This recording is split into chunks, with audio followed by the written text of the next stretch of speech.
go. The button has been pressed. Good evening, everyone. Are we live? Someone has to drop a... I did. Nice, that it got dropped. No, please drop a comment somewhere saying everything works so we know that we're good. Hi, Luku. Very good. Hi. Welcome to the V8 headquarters, where an astonishing amount of coffee and energetic drinks got turned into some high-quality code over the past, what was it? Well, weeks, months, years, almost. You want to say hi? Hello, hi. Hey, everybody. Hello. All good. All good. Nice. Awesome. Very nice. Sorry for that thing on X. Yeah, we got a bit of a technical glitch to start off, but all good things are worth waiting for. So we're glad that we're online now, and welcome to today's session where we're going to talk about V8 because V8 is coming, and we need to talk about a few things about how it's how we're going from today to V8 coming to full effect.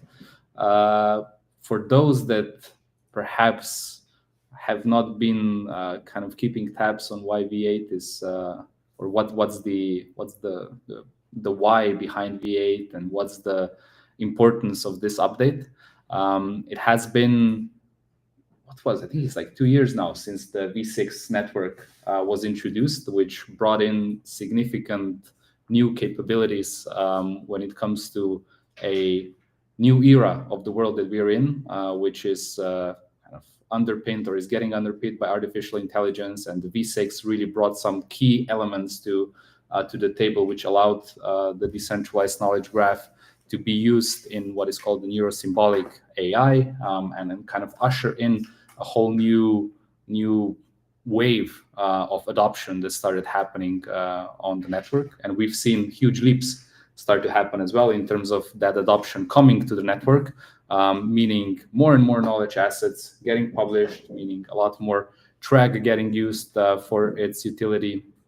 We've seen staking happen, and with the advent of all this adoption and all the kind of new capabilities that have become available, a lot more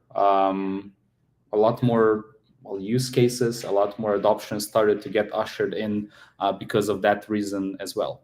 And all of these learnings over the course of the last period have led to new kind of capabilities being required for the next leapfrog that we're seeing with the V8 coming up.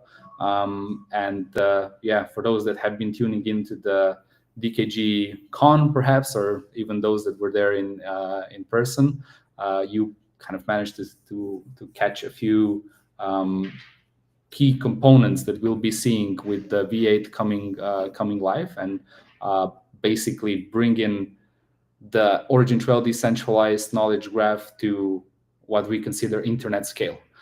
So meaning that wherever we see the impact of internet happening today is where the decentralized knowledge graph can have an impact as well. And that's something that is basically the driving force of this convergence between the internet, between artificial intelligence and crypto as such. Mixing things together, and the convergence is really required. We're seeing a lot of demand for what's being built out here. I'm excited that today we're going to have a chance to kind of go over a few key steps, few key achievements that were done over the course of the last period that will bring us to V8.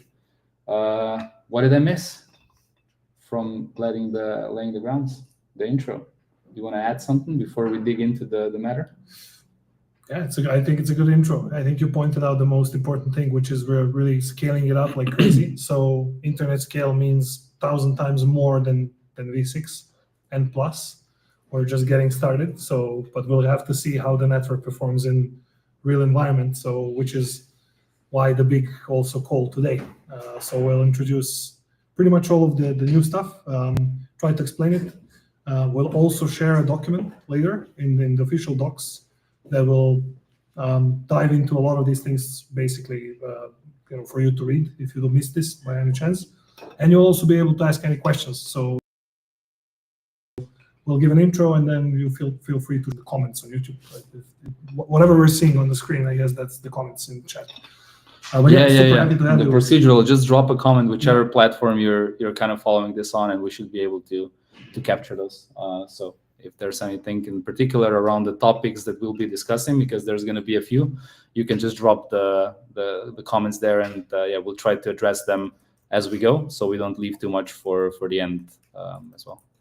Yeah, maybe not sure if you see it, but behind us is the team actually working on V8 as we speak, and it's almost 8 p.m. where we're here, so we're kind of in the final stretches of doing all the necessary checks and updates, and we're getting really close. So we're actually all super excited here. It's been a very, very interesting journey towards V8. We also have together with us Vlad, who's one of the developers on the team. We maybe seen on Telegram. He's one of the most active, if not the most active developers on Telegram. You also share a bit more in depth on what's going on. I don't know, we can maybe just get started and introduce what are the key biggest updates and go one by one. What do you guys think? Let's go for it. Yeah, so maybe, I don't know, maybe somebody mentioned staking. We can start with staking. Staking is a good one. We can dive into the scalability right after that. So there's going to be an improved version of staking. We introduced staking, delegated staking, so you can delegate your track basically to nodes on the network in V6. And from that point, we made a lot of learnings, how we can make it a better user experience, how we can also make it easier to track in terms of track, pun intended, to track the metrics, like what's going on actually, how nodes are performing, how delegators are performing, what it makes sense for you to do in terms of picking the right node, the better nodes, and so on. So there's going to be a fully refreshed staking UI, staking dashboard essentially, that you will see in a bit, literally. And that new UI should be much better. We expect to see not just better in terms of understandability, if that's a word, but also in terms of performance. It's going to be less glitchy and faster and so on. So I think the staking experience is going to improve quite a lot. Having that said, there's also an underlying change, so not just the dashboard. So actually, the staking will change in a way where there will be also improvements on the protocol level, so on the smart contract level specifically. V6 has been inspired by Uniswap version 2, where we basically introduced the concept, just like Uniswap has these LP tokens, used to have LP tokens. Those tokens were basically in our world, in the DKG world, something called share tokens. They represented your share of the stake, of the total stake on the node. And in V8, we're actually taking inspiration from Uniswap V3, which actually goes beyond this. So it actually removed this notion of LP tokens. And a similar thing is going to happen with the V8 DKG. So actually, these share tokens are going to go away. They're, let's say, going to be deprecated, and they're going to be surpassed by a better system, which basically is going to run fully in the contracts.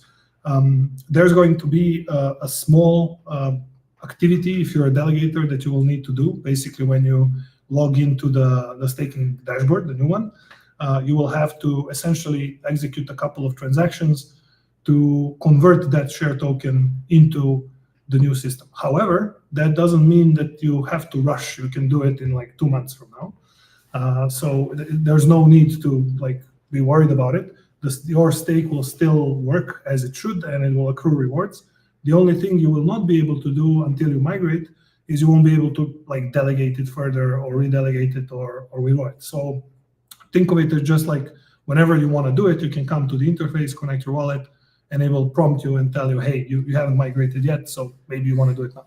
But again, there's no rush. And yeah, maybe, do you want to share maybe why it's better on the contracts, or did I already kind of cover it? Yeah, I mean, the obvious improvement is that there is no need for multiple transactions in many operations. For example, to withdraw, to redelegate, you don't need to perform increase allowance transaction. So it decreases from 2 transactions to 1.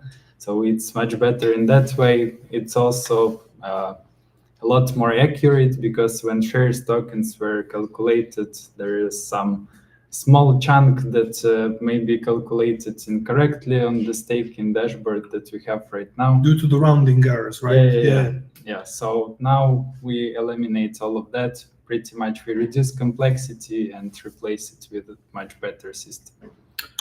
Classic win-win. Oh, this will also be much easier for us to manage. So it's going to, so yeah, staking is going to be much better. And which one do we want to take next? Perhaps we want to go into batch minting. That's the big new feature. You want to take a step at it? Maybe Vlad? Yeah, sure. So from what should I start? Start from V6. How many knowledge assets could I mint in one transaction in V6? Yeah, so in current V6 system, so as many of you know, every knowledge asset is represented by NFT on chain. This is the token that represents ownership of some data on the DKG. And in one transaction, you can create only one ownership token. So with the new system, it's changed now for the sake of scalability, but also I think we've came up with a much better system of representation of the graph inside on the node, which also will be visible on the Explorer, I guess. Mm-hmm. Yeah, but the idea is now you can actually mint a lot of ownership tokens just in one transaction. It costs a lot less. So comparatively, if previously taking just this minting part of the transaction, it was costing, I don't know, number X, let's say, now it costs around 100 times less. So it would mean that we can create a lot of knowledge assets just by sending one transaction and saving our precious gas. Very true. Yeah, And that's basically the knowledge. I see Trini was asking about the knowledge asset version 2. So maybe, yeah, if you could just reflect on what's the difference in what the knowledge asset represents from V6 to V8 now, because yeah, it's just it's much more aligned, I guess, with the general knowledge graph direction, and yeah, it allows for a bit more, I guess, strength leveraging those KG capabilities. absolutely. So I can jump into this one. So basically, knowledge assets in V6, the first version of knowledge assets, were defined precisely as a container for knowledge that's immutable and ownable, and that basically means you can put any type of stuff inside, any type of knowledge triples, basically knowledge graph entries. But actually, and this is the first of its kind. So when we were deploying them, we but also others gave us feedback that essentially two things are kind of tricky. If you're, for example, in the build chain project, we have structural engineers from universities, professors who are creating knowledge assets. And for them, it was very intuitive to think in terms of one knowledge asset, one building, or one thing, or one car, or whatever. But actually, being a container of knowledge, you can fit like hundreds of things in a knowledge asset in V6. So anyway, people were using it that way: one building, one knowledge asset. In a way, it makes sense. You have to have, like, it's more intuitive, but also if you want to go further, you kind of have to have more knowledge of the underlying technology, which is a bit tricky, especially if you want like more people to use it. So it's more generalized. It's like the way people would use knowledge graphs. That's how they use the DKG now as well. Exactly. So they just think about entities. The knowledge asset is no longer the container; it's the actual thing. Yeah. So, for example, if you're creating, let's say, a knowledge graph of 3 things, and you publish that, that's going to create 3 knowledge assets on the DKG. So every entity in the graph, and no longer the container itself, is actually a knowledge asset, which is the other intuitive thing. So it wasn't like one thing, one knowledge asset, but it is also in a semantics way. Now the UALs, the identifiers, these innovative identifiers we introduced with the DKG, they basically point to these entities versus to the container. So it's much easier to work with the knowledge because it's pretty much fully aligned with the semantics of all other knowledge graphs. So knowledge assets V2 basically means, in an example, if previously you were publishing one transaction for, I don't know, 100 entities in, I don't know, Trini's story, now those are going to be 100 individual knowledge assets or 1,000 that you can publish in one transaction, and all of them will have a UAL, and all of them will be ownable. So, so it's going to be actually a much better way for developers, especially, to build with the DKG. Yeah, perhaps we can touch a little bit more about on other use cases that actually bring demand and the need. They drive the need for the V8 technology, like the internet content, the agentic networks, which are very much knowledge hungry and produce knowledge as they go. And also the overall internet scale content is to be handled with V8 in a much more let's say lubricated manner than it has been so far, because V6, although it was very fit for the use cases of yesterday, V8 really allows us to open the doors for much more engorged content that the internet is full of. And in that way, we can cater to the needs of much larger websites, which are now really looking into not just the ways, but actually have already utilized the technology so far. But now with V8, pretty much, the doors are open for the Q1 of really expanded knowledge assets based on the content that is pretty much growing exponentially almost online. Not just the content, original content, but the generated content based on the original content, where the IP protection is critical. And besides IP protection, there is also the problem of the illicit content that is to be tackled with the DKG V8. So the floodgates are quite massive here. And we need to make sure together that we kind of embark on this journey of V8 together, because each node is going to be crucially responsible for handling such a content. And we need to do this together, and we need to do this together safely in the coming days and in the coming weeks, as the publishing increases and as transactions also increase. And perhaps touching back to from the new use cases, also back to the transactions. And how much of the capacity of the existing blockchains underpinning DKG is being now freed up because of the new version of the knowledge asset. And what we're going to see is a drastic loosening up of how the blockchains are being used, and this will free a lot of capacity to grow pretty much knowledge assets sky high compared to V6 and previous versions. Yeah, so maybe when you touched on that, we can touch on that specifically. So this underlying system that's coming in, that's also a big feature in V8, is called random sampling proof system. So it changes the old proof system that was basically requiring each knowledge asset to be proven individually. And we basically improved that to go into more of a kind of a roll-up system where essentially we use the chain in a much better way, have less transactions. So have kind of a challenge system where nodes are being required to send much less transactions to the chain, so freeing up room for publishing, basically. And there's going to be details on that, like if somebody's interested in going deep tech, that's going to be, obviously we're going to publish it, but essentially the key thing here is that one system advances the old one. And so in the coming days, as we will be launching V8, the old system will be slowly basically shut down, and we will turn on the new system in basically a short period of time, which essentially the V8 is going to start with something called an update period. So we're going to have, it's not going to be an instant one-day update, it's going to be multiple days, and then it's around a week, maybe less. And with this period, we're going to be rolling out new UIs, and basically the new staking UI and the new Explorer are coming out.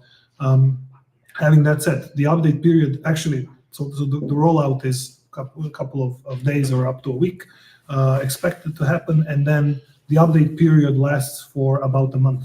So for all systems to be go, we are expecting, especially for the random sampling to tune in, to happen around the month from the launch. And now that I went into this, Essentially, that means the old staking dashboard and the old Explorer, the current Explorer, are going to undergo an update. So for that update to happen,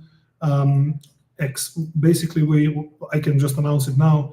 On Sunday night, Central European time, around 10 p.m., they're going to go under maintenance, so that on Monday we can actually go ahead and deploy the new versions with all the new features. So why is that important? If you plan on doing something with the Explorer or with the staking UI, maybe change, like redelegate or do something with your stake, there's going to be a short period of time where the staking dashboard won't be available.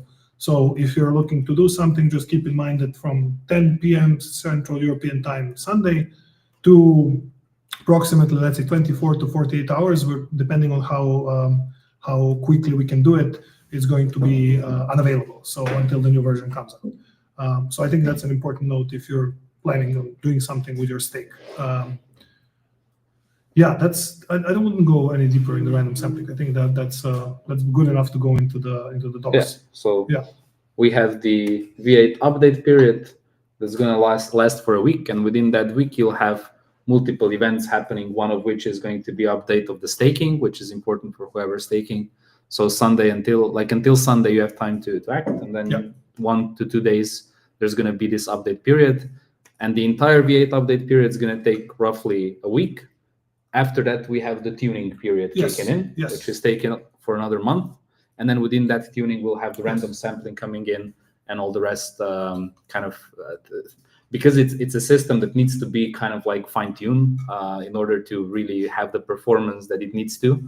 So within that month, we're going to see kind of things basically set in place, and all the features become fully available. And following that, basically it's V8 time in the entirety as it was explained. In terms of, I think there was one question still around the knowledge assets and like how does it pertain to the impact that those knowledge assets have on the DKG from the side of the track that's needed to publish them. So here there's no kind of like cutting corners for anyone in terms of, okay, if you're using the network services, the track is being spent to do that. And as much as these knowledge assets that are getting published will be kind of using these services from the network, that's how much track they'll be spending. So there's no, like the more data that we are able to attract with it, the more track is getting spent to publish it, the more, and so on and so forth. So those core principles remain intact.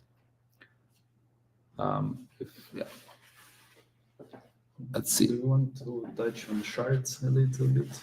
Oh yeah, in terms of size and how it's growing, I think there was one question also on like how long do we expect this to be kind of sufficient, and maybe here is good to speak about what does this internet scale really mean and how we can scale the DKG as we go forward. You want to take it? Yeah, I mean, we should also perhaps mention that this concept of neighborhoods is being also deprecated. So previously, when you were publishing something, knowledge assets were landing in certain regions of nodes, let's say. Now it's replaced with the new term, or maybe not term because it's already widely known, which is shard. So the idea is that we want to split the DKG into multiple shards, starting with just one as for now. And as the amount of data grows, obviously, there will be some bigger nodes, some smaller nodes, and not all of them will be able to store all of the data. So at a later point, we will split everything into multiple shards, but we will start with just one. It also means that the ask that nodes have will pretty much be contributing to the publishing price for all of the shards, not only for some neighborhood. Yeah. So every knowledge asset will be priced based on asks of many nodes in the shard. So, but more details, we will put it in the documentation so you can dive deeper there. Yeah, that's pretty much the plan, how to scale long-term with a huge amount of data. I guess. So it's going to be shards per blockchain, right? So once a shard fills up on one chain, then you can split it up on two. Yes, and the idea that is it's kind of like almost like a fractal thing. So you can have one and then it splits in two, and then each of those two can split in two more, and so on and so on. So you could have like more branches on one side of the tree, and then just one until it fills on the up other. on the other. Exactly. And the great thing about this, and maybe we kind of should highlight it a bit more, is that it makes the token economics much more efficient. So the way that actually even also on the implementation side. So previously, if you were running, for example, you might have run into troubles on by building on the DKG on actually assessing what is the current price of publishing. That also happens, for example, for MetaMask. For any decentralized system, this is tricky because you kind of have either a way to read it from one place, or you kind of have to query multiple nodes. So not to go into too much of the technicalities, but what V8 brings is this is simplified and more robust. So there will be much less errors of getting bid suggestion and things like that. Rather, the suggestion is actually directly on chain. It's computed. So you can basically read the current price of the service of the DKG on chain, and it's formed by all of the nodes in the shard that are based. There's a formula that you will see in the documentation how it works, but ultimately it doesn't change. So when it comes to the price of knowledge assets is determined by the network, by each of the nodes with certain contributions. Now, obviously, those contributions are not the same. They're also weighted by stake. So that means a node that has more stake in the network, and therefore has more power to influence the fee. But again, there will be a formula that you can dive into. So again, this also follows up OTRC 21, which indicates the updates in the tokenomics, introducing publishing as a factor in incentivization, introducing fee in incentivization scheme as we discussed, and obviously stake remains as it was a big part of the whole tokenomics. So those are going to actually be much simpler. I think it's going to be simpler to understand. So everybody's should have an easier time doing, managing their nodes and managing their stake, and as it was in V6. So yeah, that was also another big update. I think we covered the kind of the protocol level stuff on the side of actually applications. You probably know that the V8 introduces core nodes and edge nodes. So the edge nodes are a pretty new thing. They're intended to run on edge devices, phones, laptops, and so on. But they also bring a bunch of services with them, such as the knowledge mining API, DRAG API, all customizable, and basically enabling anybody to take it and build their own neurosymbolic AI, and not just any neurosymbolic AI. It's actually collective neurosymbolic AI, so we can connect different nodes, for example, into pairnets. And those have been out in beta for some time. Obviously, we'll be supporting on V8, and we'll be developing further. So for all the builders who have been working with the edge nodes, there's also small instructions on what you need to do to update for V8. And those instructions actually will be in the docs literally within minutes after this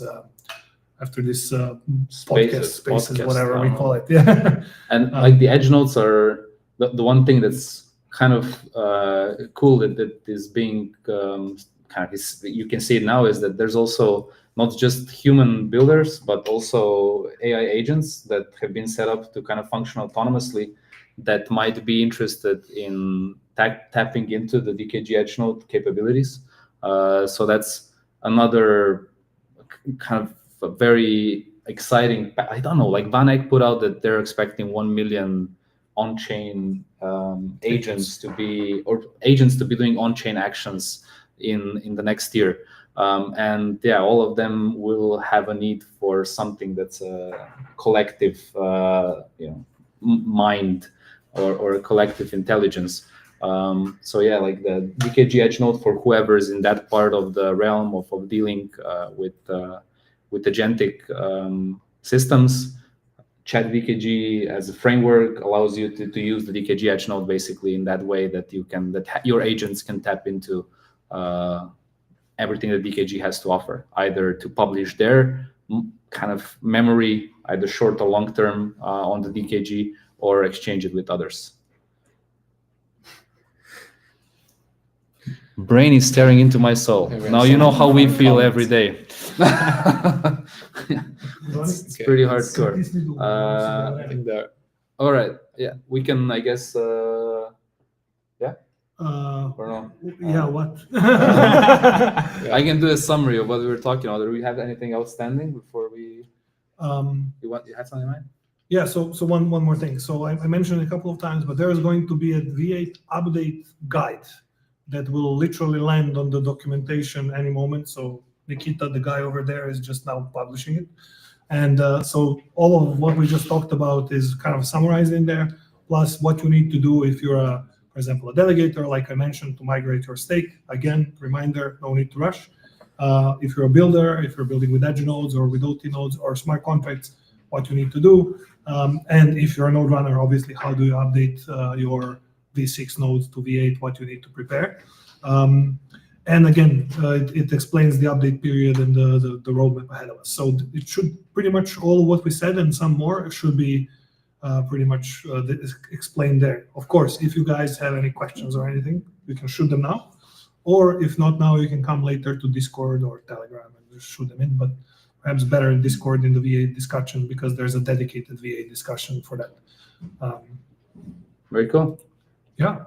So we had staking. No need to be like rushing or anything, but there's an update where you'll do it via the interface. Yes. And you can check out the guidebook to figure it out. But by Sunday, you want to do whatever you want to do in the current system. There's going to be a period before we launch the new system after that.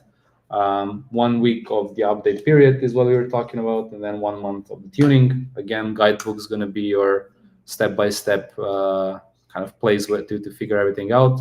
Knowledge assets V2 are kicking ass, very much aligned ease of development as well as scale. We've had, what did I miss? Scalability on the blockchain side. So there's going to be much more capacity on for on-chain growth that we'll be seeing, and we'll be tapping into. I mean, it just gives more use cases space to grow on the DKG. How fast like that's going to be moving, we'll I guess see as soon as V8 launches. Yeah, I think we were talking about shards, so the scalability of the DKG itself and how that's going to grow. And we have the guidebook publishing by Nikita. It's done. It's done. It's published. So if you go to the official docs, you will find it. You can go there, and yeah, there's going to be a little bit more details also on the different formulas on how the price is getting set. So we have gas-like feature like you have on Ethereum, finding the current gas. You'll have similar thing on the DKG now, which is freaking great. And yeah, also on how the nodes will perform. Yeah, there's plenty of smaller optimizations that is not like hard to highlight now, but and new features that are maybe smaller but very useful. For example, this paymaster contract. This is really cool. Like you can basically put track in one contract, and then every wallet or address you assign to that contract can then spend track for crate publishing, for example. And it can only spend for publishing, nothing else. And it makes it just easier if you're managing multiple wallets. You don't have to like send tokens to multiple wallets and then rotate them, you know, all these things. No increase allowances. And no increase allowance, which is literally 2 times less transactions, Yeah. which is a big deal. It makes things faster. And generally it's faster. Like for example, publishing is faster, get is faster. So there's a lot of these that are just coming with V8 that we don't have to highlight so much. You'll see it in action. And before you go geotagging this place, it's not Branimir's house, so relax. Chill out. All right. Cool. we mentioned the Sunday midnight. Yeah. I think that's Yes. going to be published by. Yes, so Sunday 10 p.m., not midnight, Sunday 10 p.m. Central European Time, staking dashboard and the Explorer Go under maintenance. So just so you know, if you want to move your stake around or something, I don't know, withdraw or add more stake, there's going to be a period from 10 p.m. Sunday Central European Time to Monday, Tuesday, something like that, that you won't be able to use it for a brief period of time. And yeah, that's pretty much it, like in terms of what kind of announcements you need. I think it's going to be a pretty smooth update.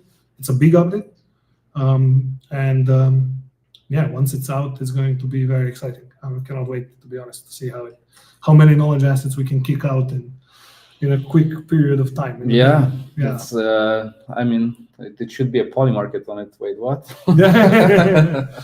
We're gonna have another tune-in likely next week Yep. once the network update kicks in, and once we can, break the first publishing records, in order to make way for the new exciting stuff brought on within the first quarter. Actually, plenty of stuff already happening in January, and we really want to take this new engine for a good ride as soon as the updates kick in. So make sure to check the guidelines. We have just published them on Twitter, on all social media, and I believe the Auto Developers account is also going to send a message about the upgrade on the Explorer and the staking UI. So make sure to follow only the official channels. Don't make sure you don't text anyone bearing our name, and because we're not DMing anyone. Stay safe. I think the scammers are right now circling around trying to scavenge whatever they can get. So make sure you keep safe. Keep that very, very precious track close to your chest. Don't give it away. Cool. Awesome. Cool. Then let's wrap it up for now. Thank you everyone for tuning in. Thanks Vlad for joining in. Thanks Vladimir. Thanks Giga. Oh, thank you. Thanks everyone in the back. All right, for the giveaway. See you soon.